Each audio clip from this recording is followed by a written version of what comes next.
Ladies and gentlemen, we are live from the Isle of Man in the UK. This is John and Mike's MMA Corner. Steven Mann, thank you very much for joining me. Now, you're fighting on the upcoming Shamrock FC card on the 16th of April against Joshua Thorpe. Well, it's not that far away now. You're probably just coming up to the peak time of your training camp, I'd imagine. Yes, I am.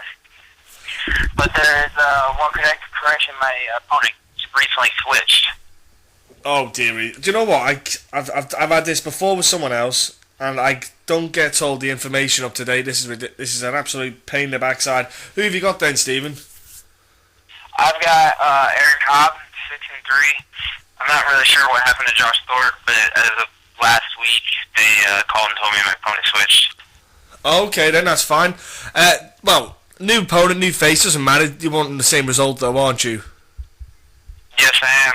That's exactly what I told them. I didn't care who they put in front of me as long as I had a fight. And most likely the weight's changing as well. Since he took it on late notice, he wasn't sure if he'd be able to make 170. So I told Rob that I more than likely wanted to fight at 180, but if he couldn't do that, we'd be fighting at 185. Right, well, do you know what? Kudos to him, A, for taking it up on short notice, and at least he's being honest about the weight. Yeah. But, that's the thing. Yeah, maybe a catch weight 180. I think that'd be handy if the pair of you could get that sorted.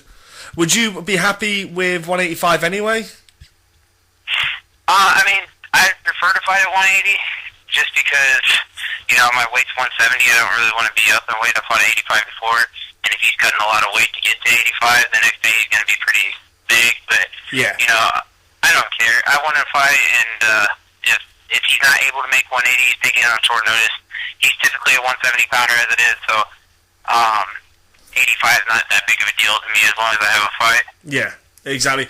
And I'd imagine the reason why you're wanting to get back in is just to get yourself back on a win streak, get yourself back in the win column, get that momentum going. Yeah, exactly.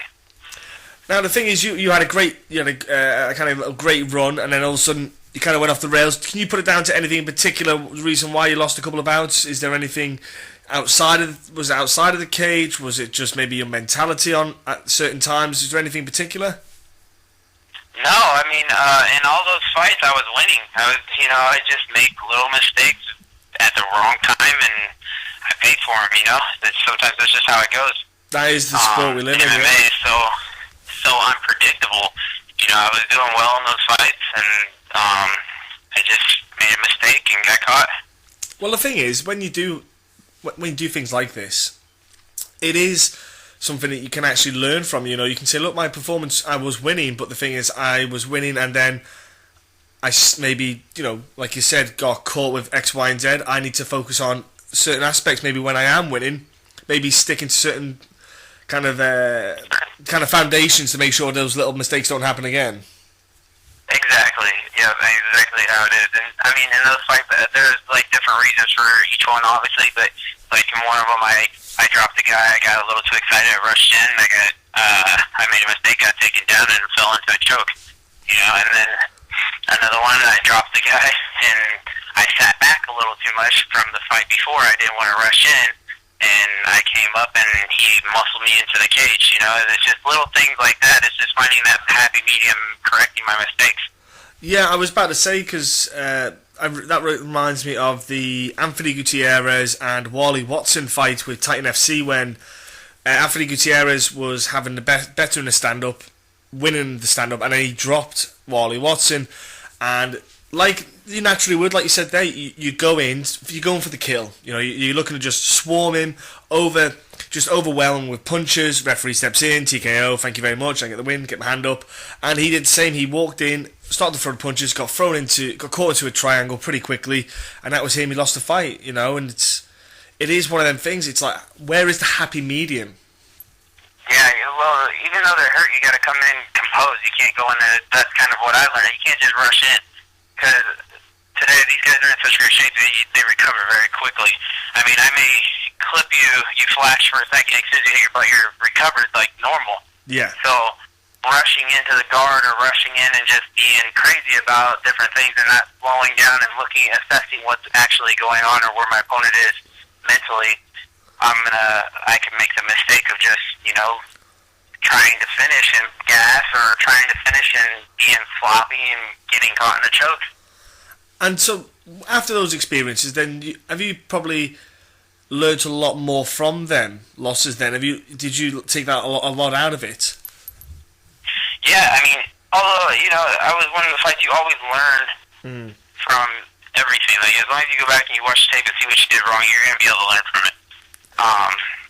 So in those fights, that's all I did. I just sit there and critique myself, and I'm my hardest critic. So I go and watch those fights and see what I was doing wrong, or when I was doing good stuff, when I was doing bad stuff, and see what I can fix and how I can improve.